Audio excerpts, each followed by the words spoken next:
쌤들한테 자주 생기는 문제 중에 하나가 저런 기아장 같은 경우 색깔이 탁한 색이잖아요. 그죠? 연하게 해줘야 되는데 그걸 이제 자꾸 우리가 연하게 하지를 못하고 진하게 들어가는 경향이 좀 있죠. 그러니까 수초화는 중요한 게 물을 얼마나 많이 써서 그 농도를 잘 조절해 주는가가 관건이에요. 똑같은 스레이트 지붕이라도 색을 조금씩 변화를 주면서 하시는 게 좋습니다. 담은 거의 흰색이니까 이렇게 좀 맑은 색으로 흰색에 가깝게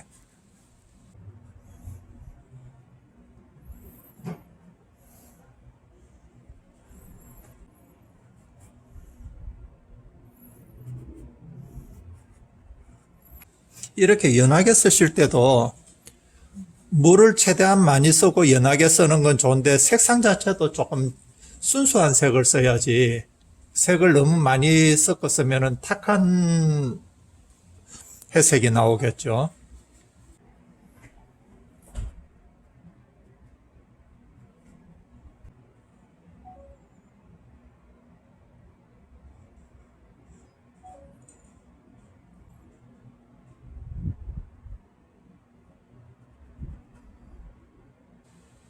자, 지난번에 우리가 원근법 공부할 때 배우신 것처럼 이렇게 좀 푸른색으로 해서 실제보다도 훨씬 더 좀 뒤쪽으로 멀어지게 저렇게 해주시는 게 좋습니다.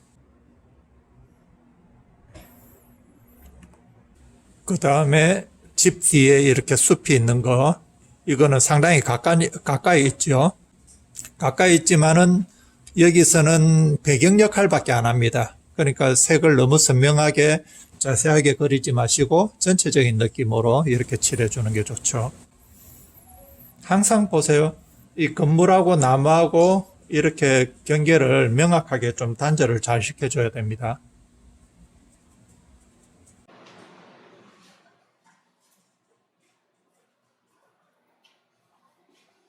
뒤에 구멍 같은 거 남겨놓을 땐 처음엔 좀 많이 남겨두고 이렇게 그리면서 얼마든지 이제 잘라 들어가지거든요.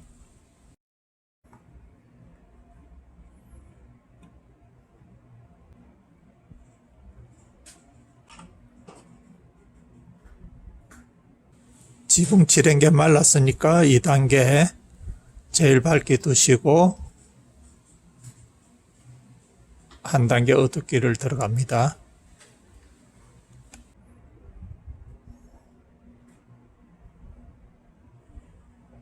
그림들이 밝은 부분은 거의 명암 변화가 없잖아요. 그죠? 너무 밋밋하게 두는 것보다 약간씩 저렇게 얼룩을 주는 게 그림에서 깊이를 주죠. 슬레이트 이런 골 그리실 때 저 골이 선이 아닙니다. 선이 아니고 저게 면이에요. 그러니까 저 골도 필요에 따라서 붓터치가 몇 번씩 들어가줘야 되고 명암 변화가 있어야 되거든요. 그죠? 우린 저걸 자꾸 선으로 착각하고 한 번만에 진하게 넣고 끝내는 경향이 있거든요.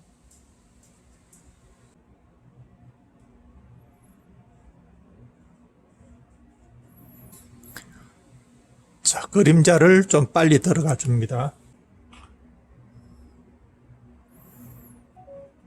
지금 그림자를 봐서 시간이 언제쯤인 것 같아요? 예, 그 정도 되겠죠.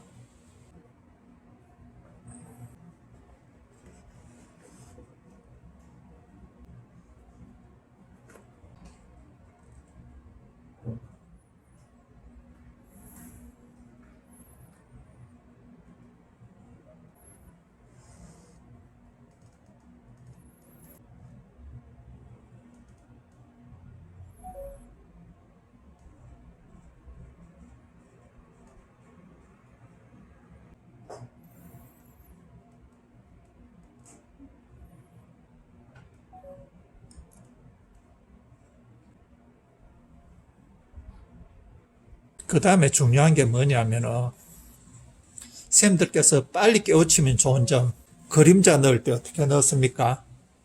인물체면 인물체, 인물체면 인물체, 인물체면 인물체 나눠졌습니까? 통으로 했습니까? 칠할 때 요거는 조금 색을 약간 변화를 주면서 지금 특히 이런 데 통으로 다 들어가졌잖아요. 예.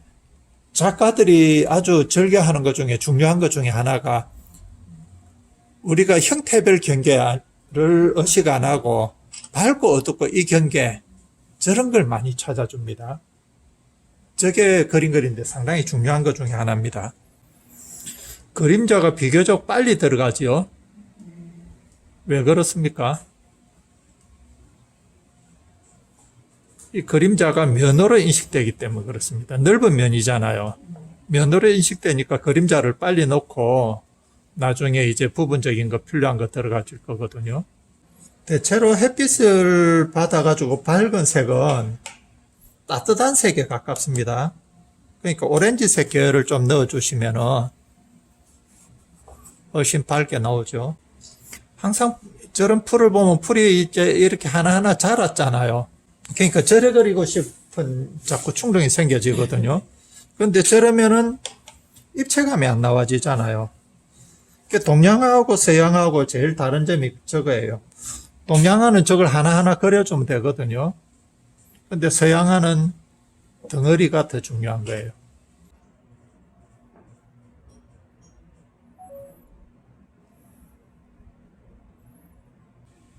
흙이 튀어서 이런 갈색도 좀 많이 보이고요. 직선을 길게 끌 일이 있을 때 길게 이렇게 안 꺾고 탁탁 끊어주잖아요. 저러면 우리가 동양화 붓으로 난초 그리듯이 필력이 생겨지잖아요. 그죠?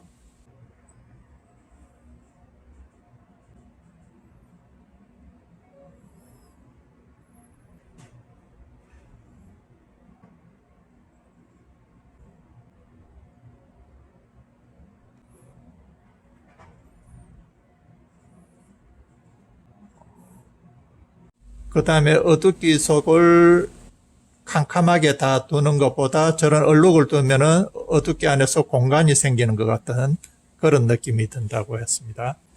자, 이런 데서 디테일을 좀 내줘야 됩니다. 지금 이 그림은 집 전체의 느낌도 있지만 이 집안이 들여다 보이는 거, 이게 좀 그림의 주 포인트거든요.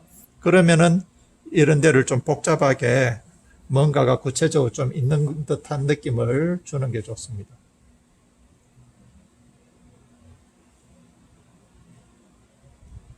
건물도 잘 그리면 참 재밌는 그림인데 선생님들께서 건물 그리는 거가 좀 재미없어 하시죠?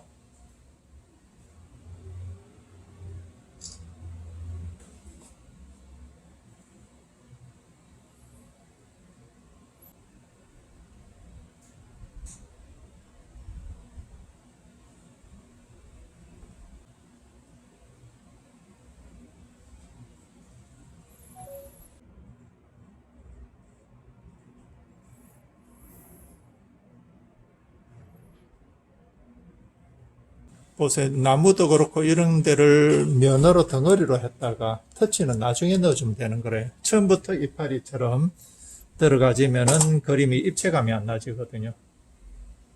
번지기는 이렇게 멀리 보내기에는 적절한데 실체감을 내는 데는 별로 효과적이지 않거든요. 그래서 이렇게 겹치기로 한두 번 더 들어오면은 이제 실체감이 좀 나타나지죠. 보세요. 그림은 항상 이런 식으로 뒤로 가지면서 이제 자연스럽게 완성이 되어지는데 자꾸 처음에 다 완성을 시키려고 하니까 뭔가가 어색하고 잘 안 맞아지고 그렇죠.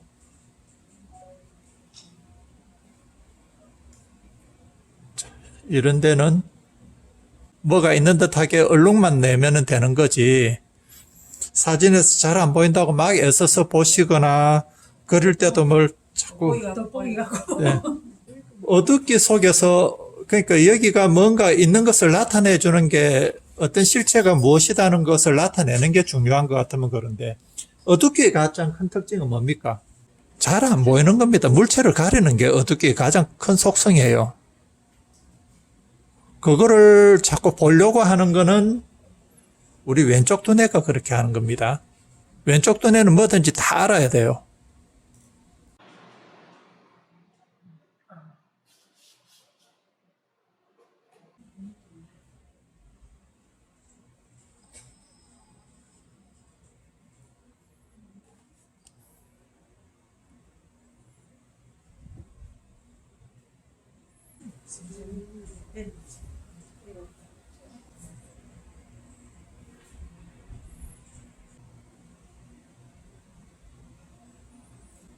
자, 여기도 처마 밑에 뭔가가 있긴 있는데 구체적으로 뭔지는 몰라요. 얼룩만 절여내시는 걸로, 족하는 걸로.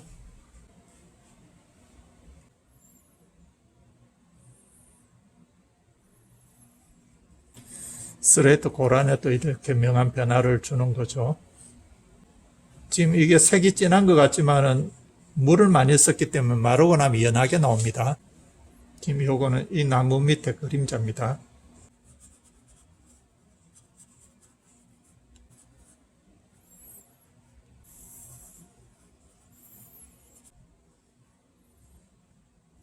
자, 여기 앞에 있는 풀밭은 너무 자세하게 그리지 않고 이 정도로 끝을 냅니다. 그림자 속에 이렇게 땅의 질감이나 이런 것들이 연속해서 같이 들어가져야 자연스러운 느낌 들죠. 자, 여기까지 하도록 하겠습니다.